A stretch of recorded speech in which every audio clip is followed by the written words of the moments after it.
Hello everyone, welcome back to another video from Bio Edu Hub. और इस video में हम एक दूसरे टिश्यू के बारे में बात करने वाले हैं जो है कनेक्टिव टिश्यू। पिछले वीडियो में हमने एपिथेलियल टिश्यूज़ के बारे में डिस्कशन कर लिया था और इस वीडियो में अगेन हम टिश्यूज़ के बारे में ही देखेंगे, लेकिन ये अलग तरह का टिश्यू है, कनेक्टिव टिश्यू। तो चलिए शुरू करते हैं। सबसे पहले कुछ इंट्रोडक्शन से ही शुरू करेंगे इस पर्टिकुलर टॉपिक को। So, connective tissue are the most abundant and widely distributed in the body of complex animal. So definitely इसके नाम से क्या पता चल रहा है, कनेक्टिव टिश्यू इसका नाम है, तो ये डेफिनेटली कनेक्शन का काम कर रहा होगा। बॉडी के एक पार्ट को दूसरे पार्ट से ये कनेक्ट करता है। सो इसी वजह से ये मोस्ट अबंडेंट टिश्यू है। इसके कुछ एग्जांपल आप खुद दे सकते हो, नाम से ही पता चल रहा है कनेक्ट कर रहा है। कनेक्ट कौन कौन कर सकता है? बोन कनेक्ट करता है, राइट? एक मसल को दूसरे मसल से बोन कनेक्ट करता है। बोन्स आपस में कनेक्टेड रहते हैं और एक स्ट्रक्चरल फ्रेमवर्क डिज़ाइन करते हैं हमारे बॉडी का। उसके साथ साथ एक स्पेशलाइज्ड कनेक्टिव टिश्यू होता है जिसका नाम है ब्लड। ब्लड एक स्पेशलाइज्ड कनेक्टिव टिश्यू है जो कि बॉडी के एक पार्ट से दूसरे पार्ट को कनेक्ट करता है। ब्लड में अगर किसी भी मटेरियल को आप यहाँ पे डिसॉल्व कर देंगे तो एक जगह से दूसरी जगह पे वो आराम से ट्रांसपोर्ट हो जाता है।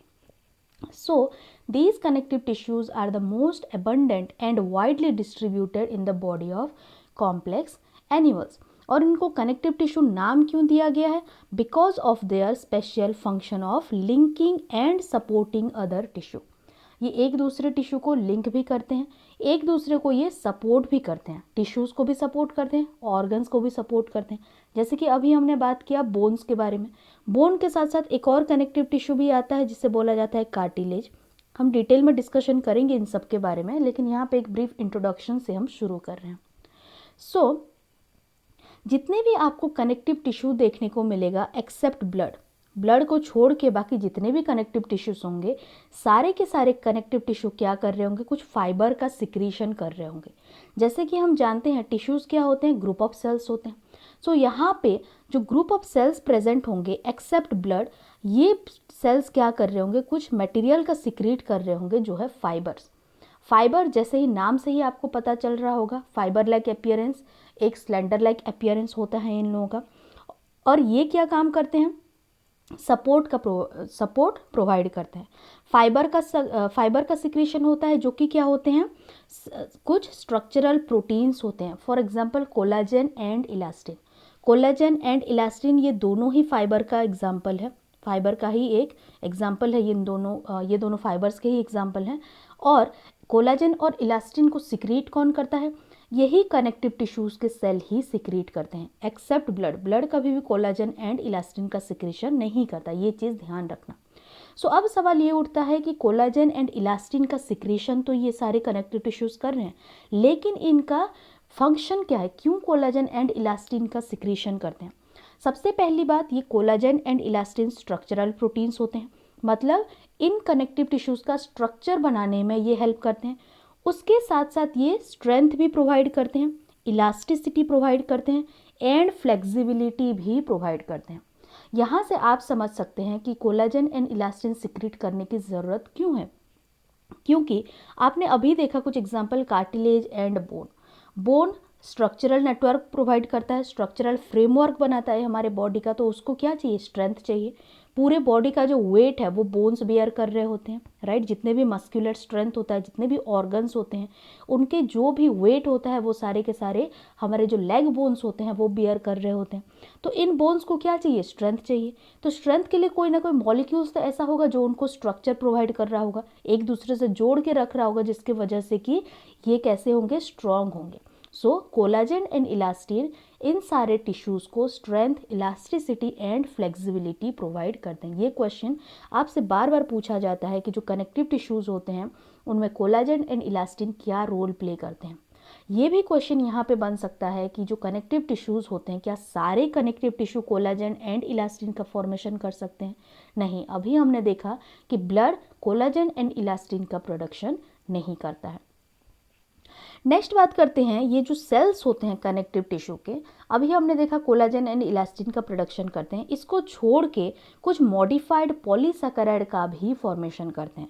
हमने पढ़ा था पॉलीसैकेराइड्स के बारे में बायोमोलिक्यूल चैप्टर में, और ये जो सेल्स होते हैं ये मॉडिफाइड पॉलीसैकेराइड का सिक्रीशन करते हैं। मॉडिफाइड मतलब उसमें कुछ ना कुछ दूसरे ग्रुप्स लिंक हुए होंगे कार्बोहाइड्रेट मॉलिक्यूल में, पॉलीसैकेराइड मॉलिक्यूल में।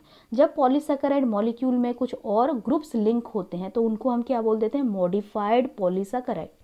सो ये मॉडिफाइड पॉलीसैकेराइड क्यों सिक्रीट कर रहे हैं, यहाँ पे जैसे कि हमने टिश्यूज़ का जब इंट्रोडक्शन पार्ट देख रहे थे तभी हमने ये देखा था कि टिश्यूज़ ग्रुप ऑफ सेल्स होते हैं जो कि इनका कॉमन ओरिजिन होता है, पास पास रहते हैं, उनके बीच में इंटरसेल्युलर स्पेस प्रेजेंट होता है।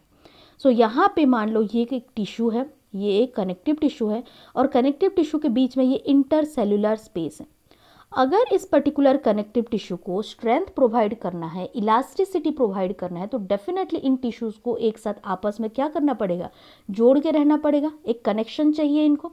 सो यहाँ पे ये जो मटेरियल प्रेजेंट होते हैं इनके इंटरसेल्युलर स्पेस में, इन्हें हम क्या बोलते हैं, ग्राउंड सब्सटेंस बोलते हैं, या फिर इन्हें मैट्रिक्स बोला जाता है, मैट्रिक्स और ग्राउंड सब्सटेंस।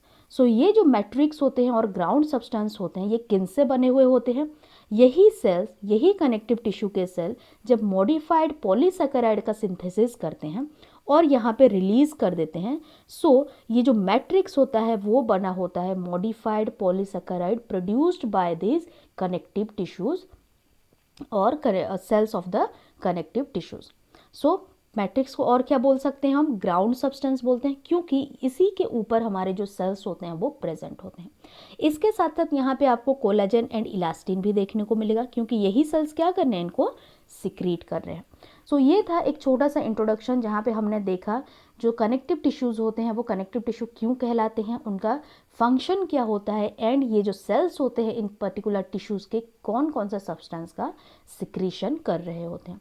अभी हम ये कनेक्टिव टिश्यूज़ के क्लासिफिकेशन के बारे में जानेंगे। सो हमने देखा एक ब्रॉड क्लासिफिकेशन है इनका, अलग अलग तरह के कनेक्टिव टिश्यू हैं, अलग अलग तरीके से कनेक्ट कर सकते हैं बॉडी के एक पार्ट के दूसरे पार्ट से।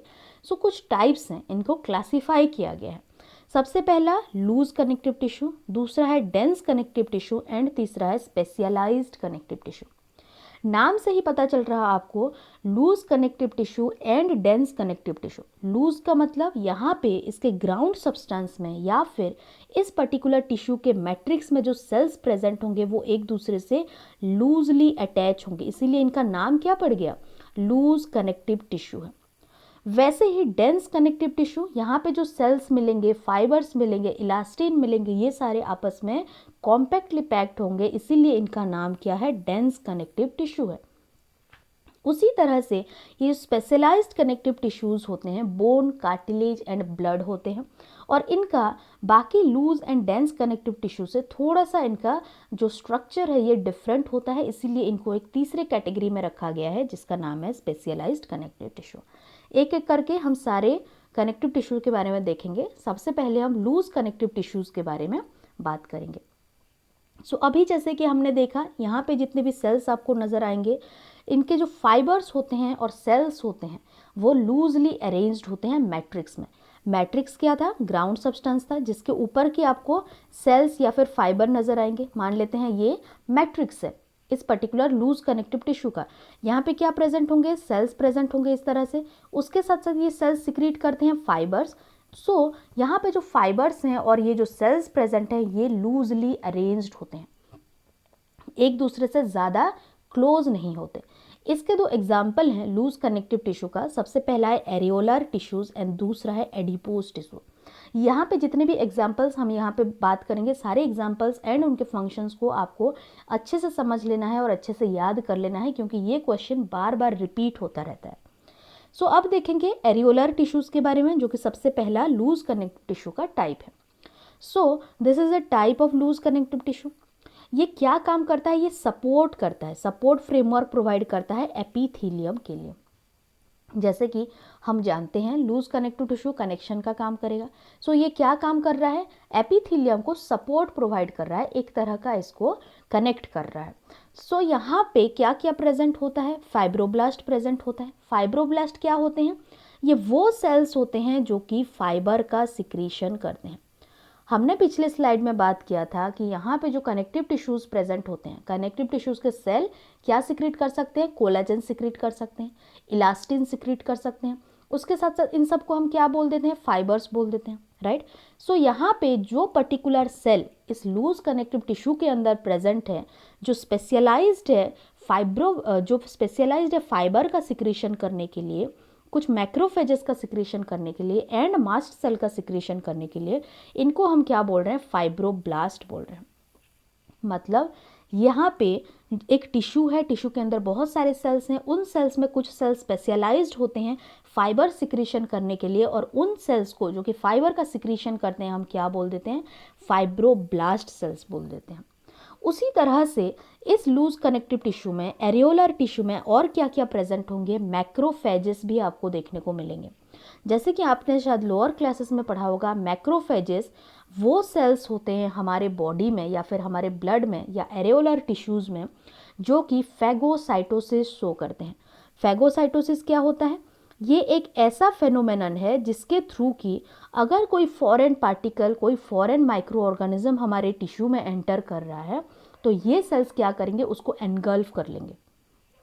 मैक्रोफेजेस अप्रोक्सीमेटली ये एमीबा शेप के होते हैं, और जैसे ही इनको कोई फॉरेन पार्टिकल इस तरह से दिखाई दिया, वो इसको स्यूडोपोडिया के हेल्प से अंदर ले लेंगे और इसका डिग्रेडेशन कर देते हैं। सो एरियोलर टिश्यू में मैक्रोफेजेस भी प्रेजेंट होते हैं। ये फैगोसाइटिक सेल्स प्रेजेंट होते हैं, हमारे इम्यून सेल्स होते हैं ये। इसके साथ साथ और कौन से सेल्स हैं, मास्ट सेल प्रेजेंट होते हैं। मास्ट सेल का काम क्या होता है, ये कुछ ऐसे सब्सटेंस का रिलीज करते हैं जैसे कि हिस्टामाइन हो गया, सेरोटोनिन हो गया। ये क्या काम करते हैं, इन्फ्लामेटरी रिएक्शंस में हेल्प करते हैं। फॉर एग्जाम्पल इस पर्टिकुलर एरिया में, इस पर्टिकुलर एरियोलर टिश्यू में मान लो कोई इंजरी हो गया, किसी ना किसी वजह से कुछ डैमेज यहाँ पे हो गया, तो ये सेल्स क्या करते हैं, मास्ट सेल हिस्टामाइन का रिलीज करते हैं, सेरोटोनिन का रिलीज करते हैं, जिसके वजह से कि क्या होता है, यहाँ पे इन्फ्लामेशन होने लगता है, यहाँ का जो टिश्यू है वहाँ स्वेलिंग होने लगता है, ब्लड वेसल यहाँ का थोड़ा सा लार्ज हो जाता है, जिसकी वजह से कि जो फैगोसाइटिक सेल्स होते हैं या जो इम्यून सेल्स होते हैं वो इजीली वहाँ पे आ जाएंगे और ब्लड लॉस जो है वो कम हो पाएगा। सो मास्ट सेल का काम क्या होता है, ये हिस्टामाइन रिलीज करते हैं और एलर्जिक रिएक्शंस या फिर हमारे इम्यूनोलॉजिकल रिएक्शंस में यूज़ होते हैं। सो ये जो एरियोलर टिश्यू होते हैं जिसके बारे में कि हमने इतना कुछ अभी पढ़ा, ये कहाँ प्रेजेंट होते हैं, ये सेल सरफेस के नीचे प्रेजेंट होते हैं। जैसे कि अभी हमने देखा था, ये जो एपिथेलियम होता है उसको एक सपोर्ट फ्रेमवर्क देता है। तो ये कहाँ पे सपोर्ट फ्रेमवर्क प्रोवाइड करेगा, स्किन के नीचे, जो स्किन में जो एपिथेलियल सेल्स प्रेजेंट होते हैं उसको ये एक फ्रेमवर्क प्रोवाइड करता है। नेक्स्ट बात करते हैं, इसका एक डायग्राम आपके एनसीईआरटी में गिवन है, ये डायग्राम, ओके। सो ये डायग्राम है आपका, सबसे पहला ए, ये है एरियोलर टिश्यू का डायग्राम। जैसे कि हमने एरियोलर टिश्यू में देखा था, यहाँ पे कौन कौन से सेल प्रेजेंट होते हैं, मैक्रोफेजेस होते हैं। सो ये रहा आपका मैक्रोफेज। इसके साथ साथ फाइब्रोब्लास्ट सेल्स प्रेजेंट होते हैं जो कि फाइबर का सिक्रीशन करते हैं। सो ये आपका फाइब्रोब्लास्ट सेल है जिससे कि फाइबर का सिक्रीशन होगा। उसके साथ साथ क्या प्रेजेंट होता है, कोलाजन प्रेजेंट होता है, यहाँ पे कोलाजन फाइबर्स प्रेजेंट होते हैं और इलास्टिन फाइबर्स भी प्रेजेंट होते हैं। अभी हम एक दूसरे लूज कनेक्टिव टिश्यू के बारे में देखेंगे जिसका नाम है एडिपोज टिश्यू, जिसका डायग्राम की यहाँ पे गिवन है। इसको पहले हम समझ लेते हैं, उसके बाद इसके डायग्राम पे आएंगे। सो एडिपोज टिश्यूज आपको कहाँ पे नज़र आएंगे, ये भी स्किन के नीचे ही आपको देखने को मिलेंगे, लेकिन इनका फंक्शन जो है ये टोटली डिफरेंट होता है एरियोलर टिश्यू से। एरियोलर टिश्यू क्या काम कर रहा होता है, स्किन के नीचे प्रेजेंट होता है और स्किन सेल्स को या स्किन एपिथेलियम को एक फ्रेमवर्क ये प्रोवाइड करते हैं। लेकिन ये जो एडिपोज टिश्यूज होते हैं ये स्टोरेज का काम करते हैं। ये वो स्पेशलाइज्ड टिश्यू हैं जो कि खुद फैट का स्टोरेज कर सकते हैं। मतलब जो एक्सेस न्यूट्रिएंट हम लेते हैं, जितने भी फूड हम लेते हैं, वहाँ से हमारे डाइजेस्टिव सिस्टम में क्या होता है, फूड का डाइजेशन हो जाता है, बहुत छोटे छोटे माइक्रो पार्टिकल्स में वो कन्वर्ट हो जाते हैं और फाइनली एब्जॉर्प्शन हो जाता है बॉडी में। इमीडिएटली जितने फूड का एब्जॉर्प्शन हुआ होगा, इमीडिएटली जितना ज़रूरत होगा उतने फूड का या फूड पार्टिकल का वहाँ पे यूज़ हो जाएगा, और जितने एक्स्ट्रा मॉलिक्यूल्स होंगे, एक्स्ट्रा न्यूट्रिएंट्स होंगे, वो इमीडिएटली यूज़ नहीं होता है, उसको फैट्स में कन्वर्ट कर दिया जाता है सो दैट कि बाद में जब भी ज़रूरत पड़े हमारे बॉडी में तब इनका यूज़ कर सकें।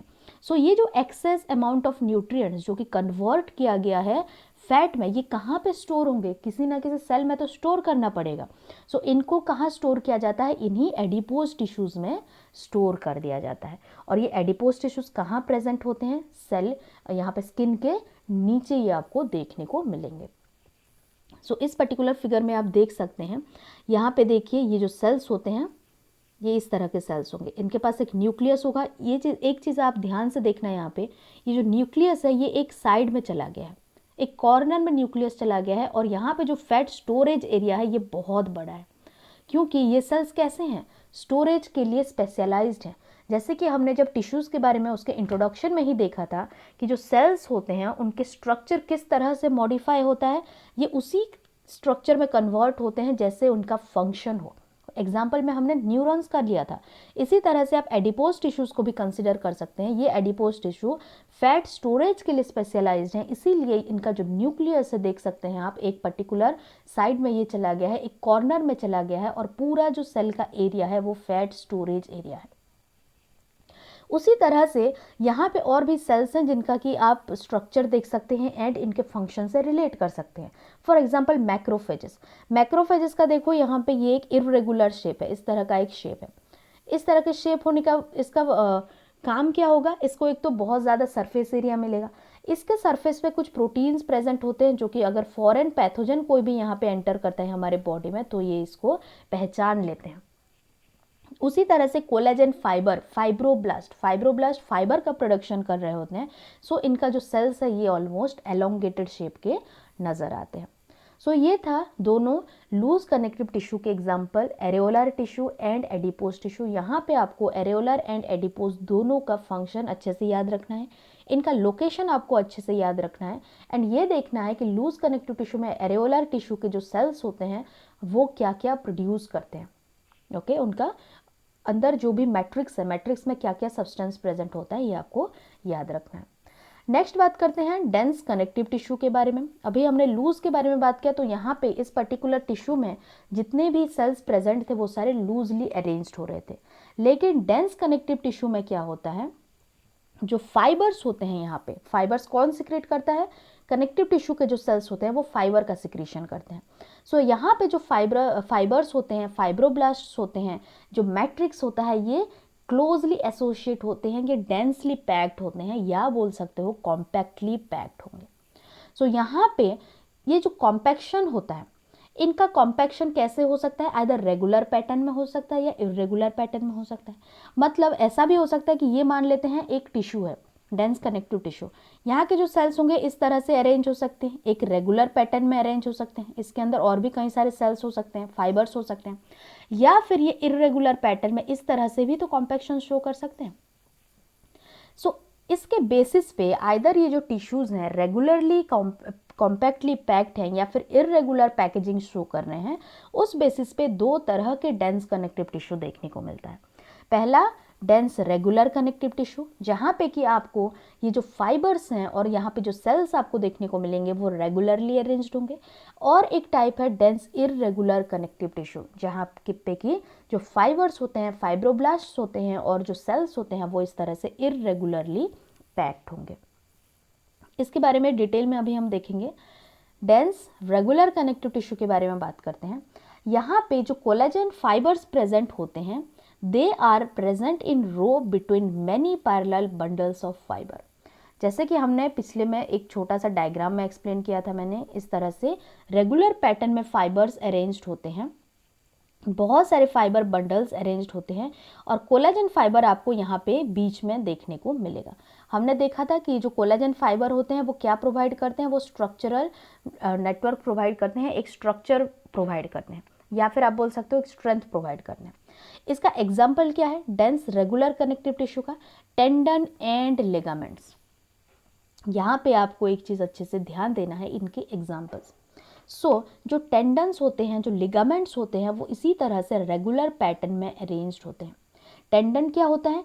टेंडन मसल को बोन से कनेक्ट करता है। जो स्केलेटल मसल्स होते हैं उसको ये बोन से कनेक्ट करेगा। फॉर एग्जाम्पल हम जानते हैं बॉडी का जो फ्रेमवर्क है वो स्केलेटल सिस्टम प्रोवाइड करता है।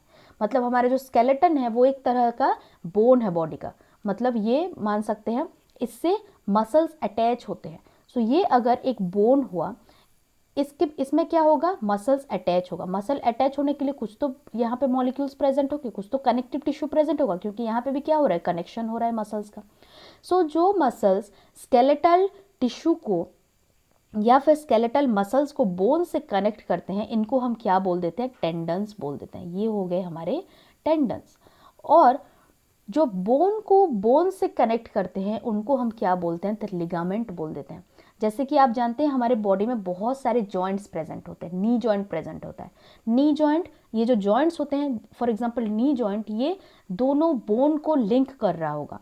तो अगर दोनों बोन को लिंक कर रहा है इस तरह से, तो डेफिनेटली इनके बीच में भी तो कुछ प्रेजेंट होगा, कोई मॉलिक्यूल ऐसा प्रेजेंट होगा, कोई कनेक्टिव टिश्यू प्रेजेंट होगा। सो ये कौन से कनेक्टिव टिश्यू प्रेजेंट होते हैं, इनको हम बोल देते हैं लिगामेंट। सो लिगामेंट वो डेंस रेगुलर कनेक्टिव टिश्यू हैं जो कि बोन को बोन से कनेक्ट करते हैं, और जो टेंडन्स होते हैं वो स्केलेटल मसल को बोन से कनेक्ट कर रहे होते हैं। इसका एग्जांपल आपको ध्यान में रखना है। यहाँ पे देखिए एक डायग्राम दिया गया है, और ये डायग्राम आपके एनसीईआरटी का है, तो इसको ध्यान से एक बार देख लेना। सबसे पहला डायग्राम है आपका डेंस रेगुलर कनेक्टिव टिश्यू, और दूसरा है डेंस इर्रेगुलर। डेंस रेगुलर में आप देख सकते हैं यहाँ पे बहुत सारे फाइबर इस तरह से रेगुलर पैटर्न में अरेंज्ड हैं, एंड उनके बीच में आपको यहाँ पे कोलाजन्स नजर आएंगे। और डेंस इर्रेगुलर में इर्रेगुलरली आपको ये कोलाजन फाइबर्स नजर आने हैं, इर्रेगुलरली आपको ये सेल्स फ्लोट करता हुआ यहाँ पे नजर आ रहा है। नेक्स्ट यहाँ पे भी देखिए, यहाँ पे एक और डायग्राम जो कि मैंने गूगल से ये डायग्राम लिया हुआ है, ओके। सो ताकि आपका जो अंडरस्टैंडिंग है वो थोड़ा सा बेटर हो सके। ये क्या है, रेगुलर डेंस का एग्जांपल यहाँ पे दिया गया है, और ये है आपका इर्रेगुलर डेंस। सेम चीज़ है, लेकिन यहाँ पे आपको इलेक्ट्रॉन माइक्रोस्कोपी का एक डायग्राम आपको देखने को मिलेगा। अगर आप माइक्रोस्कोप से ऑब्जर्व करें इन टिश्यूज़ को तो इस तरह के ये नज़र आएंगे। रेगुलर डेंस आपको रेगुलर पैटर्न में आपको नजर आएंगे। यहाँ पे फाइब्रोब्लास्ट होगा, न्यूक्ली होगा, कोलाजन फाइबर्स प्रेजेंट होंगे जो कि रेगुलरली अरेंज्ड होंगे। यहाँ पे भी वही फाइब्रोब्लास्ट होंगे, कोलाजन फाइबर्स होंगे, लेकिन ये आपको इर्रेगुलर पैटर्न में नजर आएंगे। Next dense irregular connective tissue, जैसे कि अभी हमने इसके बारे में देखा था, इसके डायग्राम से हमने देखा था कि यहाँ पे जो फाइबर्स होंगे, फाइब्रोब्लास्ट होंगे, और जो कोलाजन्स होंगे वो इर्रेगुलर पैटर्न में अरेंज्ड होते हैं।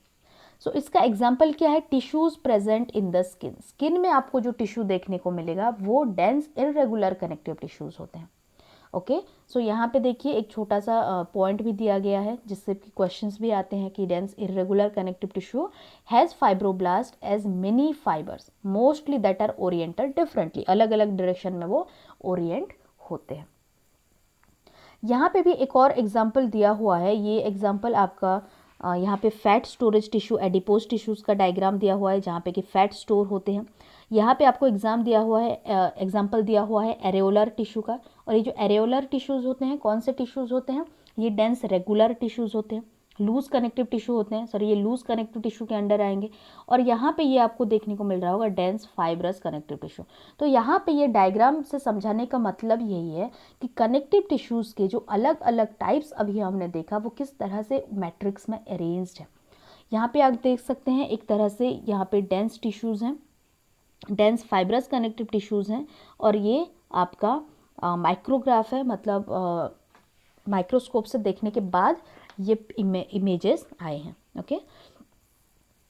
नेक्स्ट बात करते हैं स्पेशलाइज्ड कनेक्टिव टिश्यू के बारे में। जैसे कि हमने अभी देखा जो मैट्रिक्स होगा, सॉलिड मैट्रिक्स होता है, और मैट्रिक्स में जितने भी सिक्रीशन हुए होते हैं वो सारे ये सेल्स सिक्रीट करते हैं। कनेक्टिव टिश्यूज़ के सेल यहाँ पे फाइबर या फिर ये सिक्रीट कर सकते हैं आपका मॉडिफाइड पॉलीसैकेराइड्स, कोलेजन, इन सब का सिक्रीशन होता है।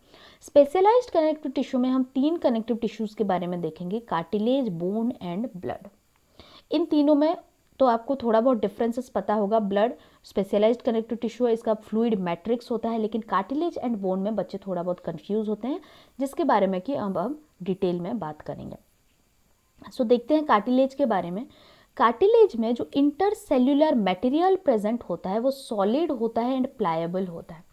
मतलब यहाँ पे जो सिक्रीशन होगा, सेल्स सिक्रीट करेंगे एक पर्टिकुलर मटेरियल, जैसे कि आप जानते हैं टिश्यूज़ में जो सेल्स होते हैं उनके बीच में थोड़ा बहुत इंटरसेल्युलर स्पेस प्रेजेंट होता है। सो यहाँ पे जो इंटरसेल्युलर स्पेस होगा वो कैसा होगा, सॉलिड होगा, सॉलिड इंटरसेल्युलर स्पेस होगा एंड ये प्लायबल होते हैं, मतलब ये उतना ज़्यादा रिजिड नहीं होते। ऐसा नहीं कि आप अगर इसको थोड़ा सा बेंड करना चाहो तो ये टूट जाए, इतना ज़्यादा रिजिड ये नहीं होते, ये कंप्रेशन को रेजिस्ट करते हैं, मतलब थोड़ा बहुत बेंडिंग इसमें डेफिनेटली देखने को मिलेगा। इसी वजह से ये जो कार्टिलेज होते हैं ये आपको अगर आप टच करेंगे बोन और कार्टिलेज को तो कार्टिलेज थोड़े से सॉफ्ट लगेंगे। इसके हम डिटेल में देखेंगे एग्जाम्पल के साथ, तब आपको अच्छे से समझ में आएगा। ये जो कार्टिलेज होते हैं कौन से सेल्स इनको प्रोड्यूस करते हैं, इनका नाम है कॉन्ड्रोसाइट। ये चीज़ आपको ध्यान देना है, कार्टिलेज में जो सेल्स होंगे वो कौन प्रोड्यूस करेगा, कॉन्ड्रोसाइट प्रोड्यूस करते हैं।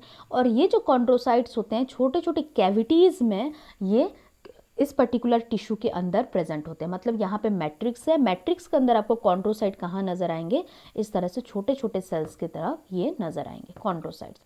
So most of the cartilage in embryo is replaced by bones in adults. क्योंकि जब बोन्स का फॉर्मेशन होता है तो सबसे पहले ये देखा गया है कि पहले कार्टिलेज बनता है, कार्टिलेज में बहुत ज़्यादा कैल्शियम का डिपोजिशन होता है और भी मॉडिफिकेशंस होता है और फाइनली बोन में कन्वर्ट होते हैं।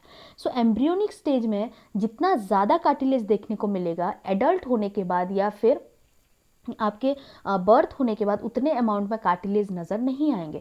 बहुत सारे कार्टिलेज ऐसे होते हैं जो कि बोन में कन्वर्ट हो जाते हैं, क्योंकि डेफिनेटली आपको पता है कि अभी बर्थ के बाद क्या होगा, बॉडी को वेट बियर करना होगा, स्ट्रेंथ प्रोवाइड कराना होगा। सो इसीलिए यहाँ पे बोन्स क्या होते हैं, डेवलप होना स्टार्ट हो जाते हैं। कार्टिलेज के कुछ एग्जाम्पल यहाँ पे दिए हुए हैं। टिप ऑफ नोज, आपके नोज के टिप पे जो प्रेजेंट है कनेक्टिव टिश्यूज का नाम क्या, वो कार्टिलेज होता है। ओके, आप टच भी कर सकते हैं तो यहाँ पे आपको क्या नजर आएगा, थोड़े से सॉफ्ट पार्ट नजर आएंगे। आउटर ईयर जॉइंट, जितने भी ईयर पिन्ना होता है, ईयर पिन्ना में आपको देखने को मिलेगा कार्टिलेज, यहाँ पे बोन प्रेजेंट नहीं होता, ये कार्टिलेज होते हैं क्योंकि ये थोड़े से सॉफ्ट होते हैं। इनका मैट्रिक्स कैसा होता है, प्लायबल होता है और ये कंप्रेशन को रेजिस्ट करते हैं। बिटवीन एडजेसेंट बोन, दो बोन के बीच में भी आपको कौन नजर आएंगे, ये कार्टिलेज नजर आएंगे। वर्टिब्रल कॉलम के जो दो बोन्स होते हैं वहाँ पे आपको कार्टिलेज देखने को मिलेंगे और लिम्स जो होते हैं हैंड्स के, वहाँ भी आपको कार्टिलेज देखने को मिलेंगे। नेक्स्ट यहाँ पे एक छोटा सा डायग्राम दिया गया है, यहाँ पे देख सकते हैं ये दोनों बोन हैं और दोनों बोन के बीच में किस तरह से एक छोटा सा प्लायबल मैट्रिक्स प्रेजेंट है जिसको कार्टिलेज बोला जाता है और ये सॉफ्ट मैट्रिक्स होता है। सॉफ्ट होने की वजह से आप खुद सोच सकते हैं, जब ये मान लो लेग का बोन है, अगर लेग बोन है और ये मान लेते हैं नी जॉइंट है, तो हम बहुत बार जब मूव कर रहे होते हैं अगर ये कार्टिलेज प्रेजेंट नहीं होता तो ये जो बोन्स हैं, दोनों बोन्स आपस में क्या होंगे, काफ़ी ज़्यादा फ्रिक्शन जनरेट करते हैं। सो ये कार्टिलेज क्या करता है, इन दोनों में मूवमेंट प्रोवाइड कराता है, इन दोनों में इस कार्टिलेज के होने की वजह से हम लेग्स को फोल्ड कर सकते हैं। अगर ये कार्टिलेज ही प्रेजेंट नहीं होता तो आप लेग फोल्ड नहीं कर सकते, क्योंकि जो बोन्स होते हैं वो कंप्रेशन बिल्कुल भी यहाँ पे पॉसिबल नहीं होता। सो कार्टिलेज क्या करते हैं, सबसे पहला मूवमेंट आपको थोड़ा बहुत प्रोवाइड करेंगे, उसके बाद ये क्या होते हैं, यहाँ पे जो फ्रिक्शन जनरेशन होगा दो बोन्स के बीच में उसको भी रेजिस्ट करते हैं। नेक्स्ट बात करते हैं बोन्स के बारे में। Bones have a hard and non pliable ground substance और मैट्रिक्स। जैसे कि हमने कार्टिलेज में बात किया था, इसके जो मैट्रिक्स होता है वो प्लायबल होता है एंड ये रिजिड मैट्रिक्स होता है, लेकिन जो बोन्स होते हैं, बोन का जो मैट्रिक्स है यहाँ पे काफ़ी ज़्यादा हार्ड होगा। कार्टिलेज का मैट्रिक्स सॉलिड मैट्रिक्स होता है लेकिन ये काफ़ी हार्ड नहीं होता, इसी की वजह से वहाँ पे थोड़ा बहुत मूवमेंट आपको देखने को मिलेगा। लेकिन बोन के जो मैट्रिक्स होते हैं ये काफ़ी हार्ड होता है एंड नॉन प्लायबल होता है। इनके पास और क्या प्रेजेंट होता है, इनके मैट्रिक्स में कैल्शियम सॉल्ट्स प्रेजेंट होते हैं। कैल्शियम सॉल्ट्स के काफ़ी ज़्यादा अमाउंट में प्रेजेंट होने के वजह से ये जो बोन्स होते हैं इनमें काफ़ी ज़्यादा टफनेस आ जाता है। इसके साथ साथ और क्या प्रेजेंट होता है, कोलाजन फाइबर्स प्रेजेंट होते हैं। आपसे अगर ये क्वेश्चन पूछा जाए कि बोन और कार्टिलेज में क्या डिफरेंस है, तो आप डेफिनेटली 3 या 4 पॉइंट्स लिख सकते हैं। सबसे पहला, बोन में जो मैट्रिक्स प्रेजेंट होता है ये हार्ड होता है एंड नॉन प्लायबल होता है, लेकिन जो कार्टिलेज में मैट्रिक्स प्रेजेंट होगा ये सॉलिड होते हैं और प्लायबल मैट्रिक्स होते हैं। और बोन में काफ़ी ज़्यादा अमाउंट में आपको कैल्शियम सॉल्ट्स नज़र आएंगे, कार्टिलेज में उतना अमाउंट में कैल्शियम सॉल्ट्स नज़र नहीं आते। यहाँ पे बोन्स में आपको कोलाजन फाइबर्स भी काफ़ी ज़्यादा अमाउंट में देखते हैं। और बोन में जो मूवमेंट है वो पॉसिबल नहीं होता, फ्लेक्सिबिलिटी बोन में प्रेजेंट नहीं होता, लेकिन फ्लेक्सिबिलिटी आपको डेफिनेटली कार्टिलेज में देखने को मिलेगा। सो बोन क्या है? It is the main tissue that provide structural frame to the body. Bones support and protect the softer tissues and organs. Definitely जहाँ पे भी आपको बोन्स नज़र आएंगे वो हार्ड होते हैं, हार्ड स्ट्रक्चर होते हैं, तो डेफिनेटली कोई ना कोई कंप्रेशन को भी रेजिस्ट करेंगे। कंप्रेशन को रेजिस्ट करेंगे तो सॉफ्ट ऑर्गन्स जितने भी हमारे बॉडी में प्रेजेंट है उसको भी प्रोटेक्ट करेंगे। आपको ये बात तो पता होगा कि हमारा जो बॉडी है उसमें जो थोरेसिक कैविटी प्रेजेंट होता है, थोरेसिक कैविटी चारों तरफ से कुछ बोन से घिरे हुए होते हैं। यहाँ पे वर्टिब्रल कॉलम होता है पीछे के साइड में, आपके डॉर्सल साइड में, वेंट्रल साइड में आपको स्टर्नम देखने को मिलेगा। चेस्ट कैविटी में सारे जितने भी ऑर्गन्स हैं वो सारे प्रोटेक्टेड होते हैं बोन्स के अंदर, क्योंकि बोन जो होंगे वो क्या प्रोवाइड करेंगे? कॉम्प्रेशन को ये रेजिस्ट करेंगे और एक तरह से इनके लिए प्रोटेक्शन का काम करेंगे। एग्जाम्पल में दिया गया है, देखिए, limb bones. Limb bone such as the long bones of the legs serve as weight bearing function. आपके बॉडी का जितने भी वेट होगा, जितना वेट है आपकी बॉडी का, वो सारे के सारे जो लेग बोन्स होते हैं वो बियर कर रहे होते हैं। सो आप समझ सकते हैं कि जो लेग बोन्स होता है वो कितना ज़्यादा स्ट्रांग होगा, इसके ऊपर आपके पूरे बॉडी का वेट है। नेक्स्ट क्या है? Bones also interact with the skeletal muscles attach to them to bring about movements. Definitely अगर आपको आपके बॉडी को मूव कराना है तो यहाँ पे मसल्स एक्ट होते हैं। सो मसल्स किससे अटैच होकर रहते हैं? स्केलेटल सिस्टम से अटैच रहते हैं। जितने भी आपको बोन्स नजर आएंगे बॉडी में, बोन के साथ स्केलेटल मसल नजर आएंगे। स्केलेटल मसल वो मसल्स होते हैं जो कि स्केलेटन के साथ लिंक्ड होते हैं। स्केलेटन मतलब हमारे बोन्स, हमारे कार्टिलेज। तो यहाँ पे जो स्केलेटल मसल्स होते हैं वो मूवमेंट में हेल्प करते हैं with associated with our bone. So कुछ बोन मैरो के जो कुछ बोन्स के bone marrow red blood cell का प्रोडक्शन में भी यूज होते हैं। अब सवाल आता है कि ये बोन मैरो क्या होता है? सो बोन का थोड़ा बहुत स्ट्रक्चर आपको पता होगा, आपने लोअर क्लासेस में भी देखा होगा। बोन कुछ इस तरह का नजर आता है। इसमें आपको एक छोटा सा इसके एंटीरियर सरफेस पे, कुछ लॉन्ग बोन्स के एंटीरियर सरफेस पे एक छोटा सा प्लायबल मैट्रिक्स दिखेगा। ये प्लायबल मैट्रिक्स में कुछ स्टेम सेल्स प्रेजेंट होते हैं और ये स्टेम सेल क्या करते हैं? ब्लड सेल का प्रोडक्शन करते हैं। ये बात ध्यान रखना कि सारे बोन में बोन मैरो प्रेजेंट नहीं होता। बोन मैरो वो पर्टिकुलर एरिया होता है जहाँ से कि ब्लड सेल का फॉर्मेशन होता है। आपने अगर थोड़ा बहुत सुना होगा तो बहुत बार ये बात होती है बोन मैरो ट्रांसप्लांटेशन का। बोन मैरो ट्रांसप्लांटेशन क्यों किया जाता है? क्योंकि ये वो हिस्सा होता है बोन का जो कि ब्लड सेल का प्रोडक्शन कंटिन्यूअसली एडल्ट्स में करता रहता है। सो अगर आप बोन मैरो को एक पर्सन से दूसरे पर्सन में आप ट्रांसफ़र करेंगे तो वो क्या होगा? दूसरे पर्सन में भी ब्लड सेल का फॉर्मेशन करने लगेगा। सो कुछ लॉन्ग बोन्स होते हैं जिनके बोन मैरो में क्या प्रेजेंट होता है? स्टेम सेल्स प्रेजेंट होता है और ये स्टेम सेल्स ब्लड सेल का प्रोडक्शन करने में हेल्प करते हैं। सो ये था बोन के बारे में। नेक्स्ट बात करते हैं स्पेशलाइज्ड कनेक्टिव टिश्यू, जिससे कि एक और टाइप है जिसका नाम ब्लड है। ब्लड के बारे में आपने बहुत सारी चीज़ें आप जानते होंगे ऑब्वियसली। सो ब्लड का जो मैट्रिक्स होता है ये किस तरह का मैट्रिक्स आपको देखने को मिलेगा? ये फ्लूइड मैट्रिक्स होता है। ब्लड कनेक्टिव टिश्यू है। ब्लड में क्या क्या प्रेजेंट होते हैं? इसके पास प्लाज्मा प्रेजेंट होता है, इसके पास रेड ब्लड सेल्स प्रेजेंट होते हैं, इसके साथ साथ इसके पास WBC भी प्रेजेंट होता है, वाइट ब्लड सेल्स, एंड इनके पास प्लेटिलेट्स भी प्रेजेंट होता है। इसको छोड़ के बहुत सारे ब्लड सेल्स होते हैं जो कि ब्लड में होते हैं। ब्लड में और भी कई सारे न्यूट्रिएंट्स प्रेजेंट होते हैं।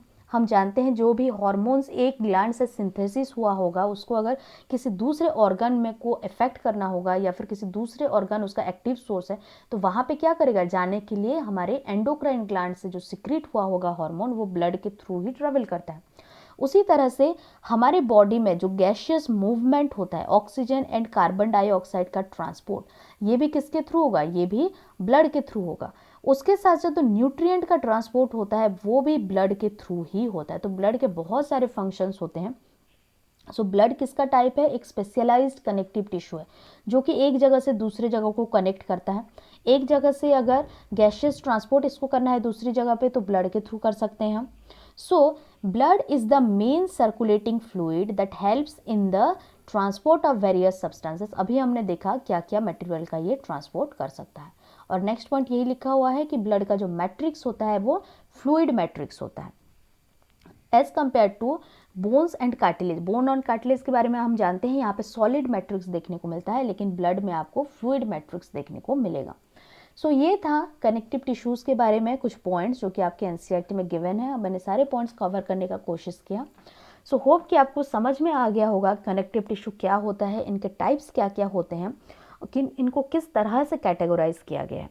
सो नेक्स्ट वीडियो में हम एक दूसरे टिश्यू के बारे में बात करेंगे, मस्कुलर टिश्यू के बारे में देखेंगे।